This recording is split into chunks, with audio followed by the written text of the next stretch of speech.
Un avion de combat ou avion chasseur est un aéronef militaire conçu principalement pour la guerre aérienne contre d'autres aéronefs.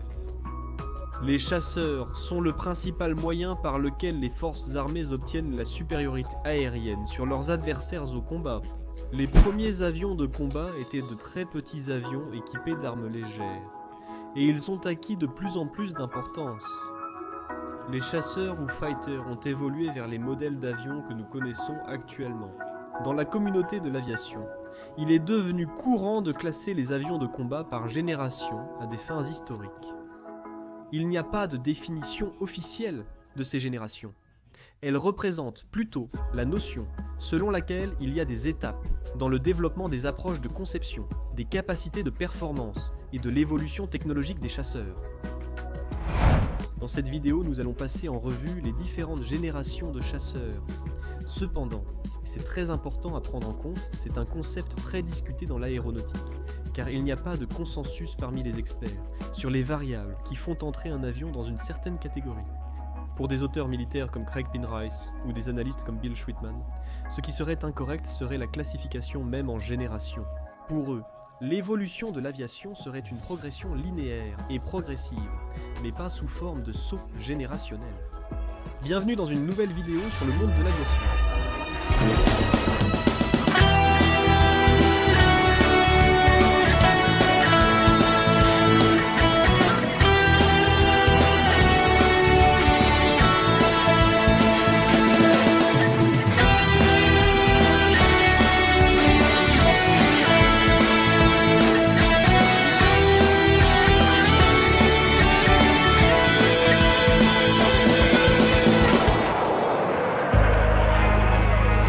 Comme nous l'avions dit, il n'y a pas d'accord entre les experts sur la façon dont l'armement évolue, mais nous allons nous baser sur une très répandue qui sépare les avions de chasse à l'ère des avions à propulsion à hélice, et ensuite 5 générations d'avions à réaction. La Première Guerre mondiale a eu lieu entre 1914 et 18. Le mot chasse a été utilisé pour la première fois pour décrire un avion avec une force de sustentation suffisante pour porter une mitrailleuse. Le premier de ces chasseurs appartenait à la série Gumbos, construit par la société Vickers, qui a produit le modèle FB5 de 1914.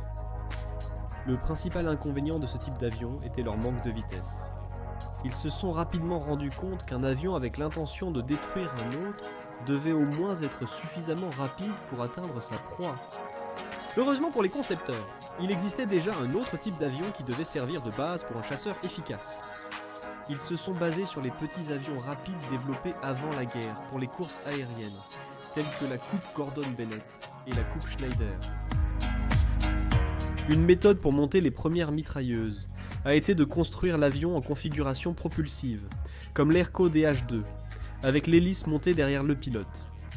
Une autre option était de monter la mitrailleuse, de manière à permettre au pilote de tirer hors de l'arc de l'hélice, dans la configuration tracteur, comme le Newport 11, ou d'avoir un deuxième membre d'équipage artilleur derrière le pilote, pour viser et tirer les mitrailleuses montées sur un réglage rotatif. Environ en 1915, les premiers mécanismes de synchronisation d'une mitrailleuse avec l'hélice apparaissent en France et en Allemagne, pour pouvoir tirer de face et que les balles passent à travers l'hélice, sans la toucher. Lorsque l'expérience de combat collective a augmenté, les pilotes les plus réussis ont développé des manœuvres innovantes et des formations tactiques pour améliorer l'efficacité au combat.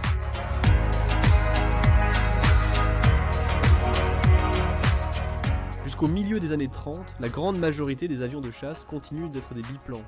Mais pendant la période d'entre-deux-guerres, des monoplans avec monocoque et des structures d'ailes en porte-à-faux, également appelés cantilevers, commencent à apparaître. L'armement de ces avions a commencé à être monté à l'intérieur des ailes, en dehors de la zone de rotation de l'hélice, bien que la plupart des conceptions conservaient des mitrailleuses synchronisées. Le moteur rotatif populaire pendant la Première Guerre mondiale a rapidement disparu, remplacé principalement par le moteur radial stationnaire. Ces derniers ont multiplié leur puissance pendant cette période, passant des typiques 180 chevaux-vapeur du Fokker Decept de 1918 aux 900 chevaux-vapeur du Curtiss P-36 de 1935. Pendant cette période, les courses aéronautiques étaient revenues, introduisant les premiers moteurs en ligne, qui avaient généralement un meilleur rapport poids-puissance. Et les innovations aérodynamiques ont été à la base des avions de la Seconde Guerre mondiale. Le combat aérien a constitué une partie importante de la doctrine militaire de cette période. Deux courants de pensée distincts avaient émergé concernant le combat aérien, aboutissant à deux approches de conception différentes. Au Japon et en Italie, il y avait toujours une forte conviction que les chasseurs monoplaces hautement manœuvrables et légèrement armés continueraient à jouer un rôle primordial dans le combat aérien. D'où des conceptions comme le Machi MC200 d'Italie ou le célèbre Mitsubishi A6M0 du Japon.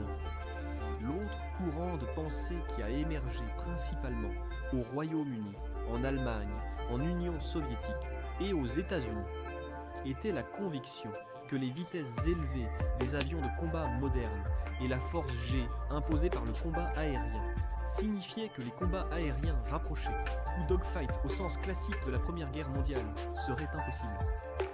Des maisons comme le Messerschmitt Bf-109 allemand, le Supermarine Spitfire britannique, le Yakovlev Yakun soviétique et le Curtiss P-40 américain étaient tous des conceptions pour des vitesses de haut niveau et un bon régime d'ascension.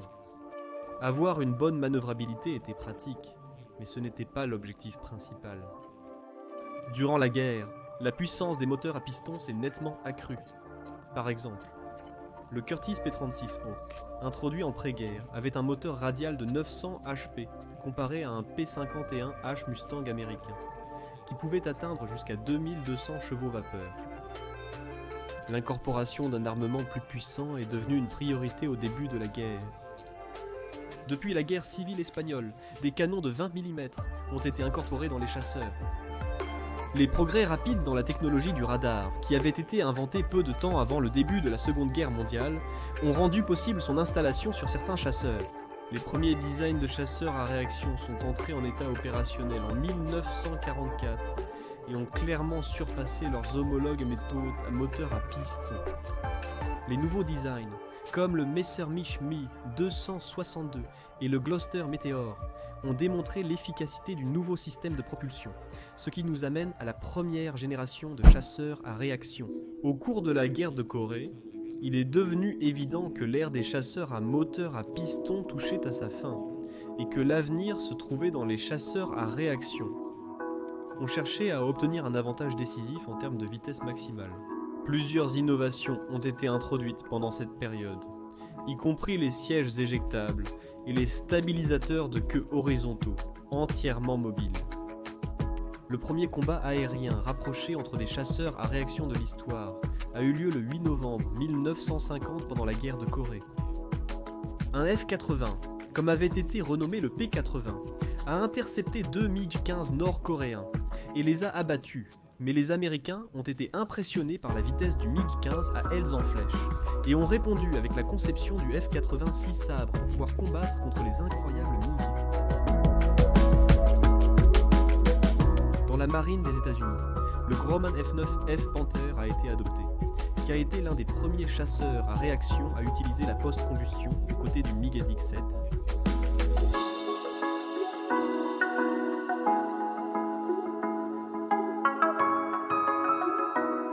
Le radar équipait des chasseurs nocturnes spécialisés tels que le Douglas F-3D Sky Knight.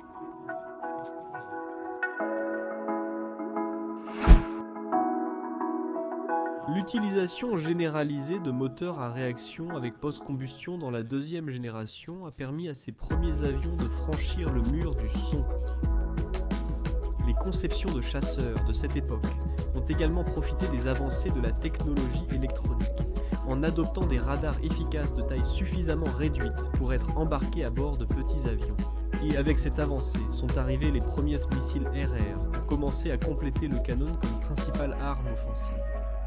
Avec les leçons apprises dans les batailles aériennes de la guerre de Corée, les avancées technologiques en aérodynamique, propulseurs et matériaux de construction ont permis aux concepteurs d'expérimenter de nombreuses innovations aéronautiques. La perspective d'une possible troisième guerre mondiale, caractérisée par des attaques avec des armes nucléaires, a conduit à un degré de spécialisation dans les avions de combat vers deux approches de conception très distinctes.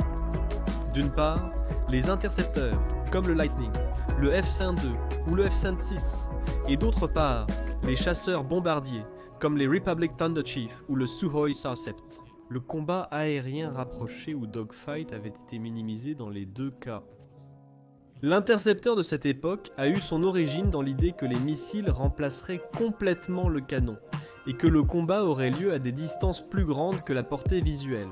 En conséquence, les intercepteurs ont été conçus pour fournir une grande charge de missiles et un radar puissant, sacrifiant l'agilité en faveur de bonnes performances de vitesse, de plafond de vol et de taux de montée. L'accent a été mis sur la capacité d'intercepter des bombardiers stratégiques volant à de grandes altitudes. Les chasseurs bombardiers, en revanche, pouvaient alterner entre des missions de supériorité aérienne et d'attaque au sol et étaient généralement conçus pour effectuer des attaques à haute vitesse et à basse altitude. Dans la troisième génération, les innovations ont continué, mais en mettant l'accent sur la manœuvrabilité et les capacités d'attaque au sol traditionnelles.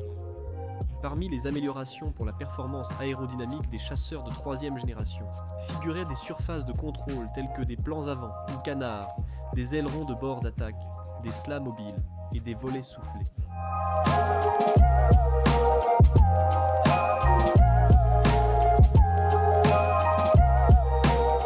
Pendant ces années, une multitude de technologies ont été testées pour effectuer des décollages et atterrissages verticaux ou courts. Pendant les années 60, l'expérience croissante du combat avec des missiles air-air a démontré que le combat aérien se terminait souvent en combat aérien rapproché ou dogfight. C'est ainsi qu'en raison des mauvais résultats au Vietnam, l'importance a été redonnée aux canons, avec le développement de nouveaux canons automatiques qui utilisent un moteur électrique pour actionner le mécanisme de tir et de rechargement.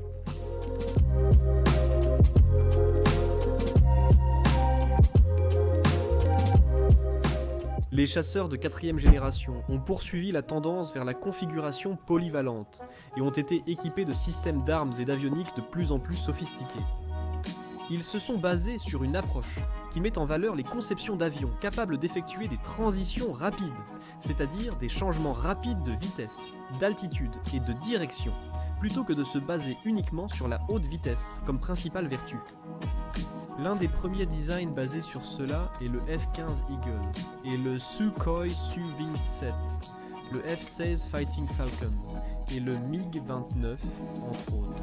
D'autres innovations introduites dans les chasseurs de 4e génération incluent le radar de contrôle de tir Doppler à impulsion, avec capacité look down, shoot down, l'affichage tête haute, head-up display, les commandes hands-on throttle and stick, c'est-à-dire les commandes sur la manette des gaz et le manche à balai, et les écrans multifonctions, multifunction display qui sont tous devenus des équipements essentiels.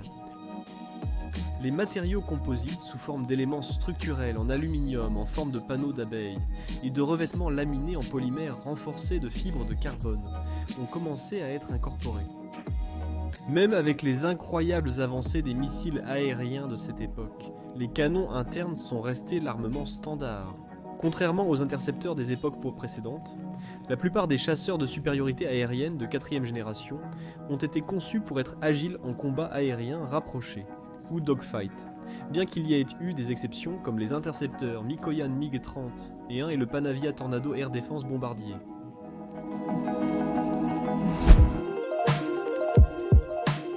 La fin de la guerre froide a conduit de nombreux gouvernements à réduire significativement les dépenses militaires. Et c'est pendant cette période que sont apparus les designs appelés Génération 4.5, 4+, ou 4+, et ils sont ainsi nommés parce que les fabricants ont développé sur des designs d'avions de 4e génération, réduisant les coûts de développement. Les principales caractéristiques de cette sous-génération sont l'application de matériaux aérospatiaux avancés et d'avionique numérique moderne, la réduction partielle de la signature, principalement de radiofréquences, et la haute intégration des systèmes et des armes. Ces chasseurs ont été conçus pour opérer dans un environnement de bataille centré sur les réseaux de communication, et sont principalement des avions polyvalents.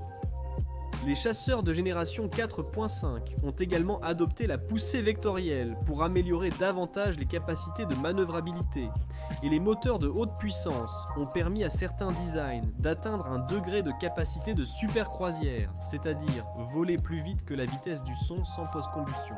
On commence à faire un usage extensif de composés de fibres de carbone, comme par exemple l'Eurofighter Typhoon, le Dassault Rafale et le Saab 39 Gripen NG. La 5e génération a commencé avec l'introduction du chasseur américain Lockheed Martin F-22 Raptor à la fin de 2005. Étant actuellement à la pointe de la conception d'avions militaires, les chasseurs de 5e génération se caractérisent par le fait qu'ils sont conçus dès le départ pour fonctionner dans un environnement de combat centré sur les réseaux, et parce qu'ils offrent des signatures multispectrales extrêmement basses sous tous les aspects, en utilisant des techniques de forme et de matériaux avancés. En général, l'intégration de tous ces éléments vise à donner aux chasseurs de 5e génération la capacité de voir en premier, de tirer en premier et d'abattre en premier. Le coût de développement d'avions aussi sophistiqués est aussi élevé que leur capacité. C'est pourquoi le F-35, par exemple, implique 8 pays comme partenaires de risque et pour partager les coûts. On parle aussi beaucoup sur les réseaux sociaux d'avions de 6e génération qui seraient des véhicules aériens de combat non pilotés. Mais je n'ai trouvé aucun auteur, c'est-à-dire un livre, qui parle de ceci comme de la 6e génération, et c'est pourquoi je ne vais pas m'étendre sur le sujet jusqu'à ce qu'il y ait des avions de chasse non pilotés, si nous verrons cela un jour. Si vous avez apprécié, laissez un j'aime et un commentaire. Ces vidéos demandent beaucoup de jours et d'heures de travail, donc si vous souhaitez soutenir financièrement cet effort, vous pouvez le faire via PayPal et Patreon. Jusqu'à une nouvelle livraison, c'est le monde de l'aviation.